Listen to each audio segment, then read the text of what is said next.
Ang intense ng mga kaganapan ngayon sa abot kamay na pangarap sapagkat manginginig sa takot si Moira dahil sa mangyayaring hindi niya inaasahan.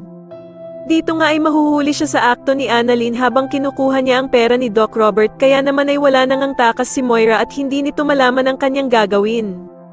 Samantala ay masisira ang mga plano ni Moira dahil sa makakabanggaan ni Bala Hadja si Annalyn at dito nga ay mukhang namukan nga daw siya nito. Bigla namang tatawag si Giselle kay Doc Robert at tatanungin nga siya nito kung kasama na nga daw ba niya ang kanilang tatay Pepe.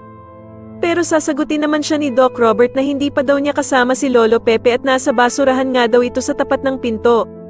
Agad namang manlulumo si Giselle nang malaman niyang hindi pa din kasama ni Doc Robert si Lolo Pepe at hindi pa nga daw niya ito naliligtas. Samantala ay mukhang lalaki ang chance ni Lynette na makatakas sa mga tauhan ni Moira dahil sa makikita siya ng kanyang kaibigan na si Doc Enriquez.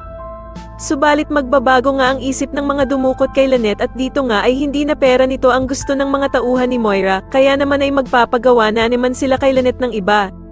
Sa kabilang banda naman ay laking gulat nila Nurse Ibon at Doc Enriquez nang makita nilang dalawa si Moira sa loob ng palengke.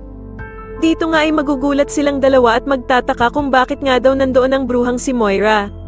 Manginginig naman sa takot si Moira at hindi nito malaman ang kanyang gagawin dahil sa wala na nga siyang takas sa pagkakahuli nila Annalyn sa kanya.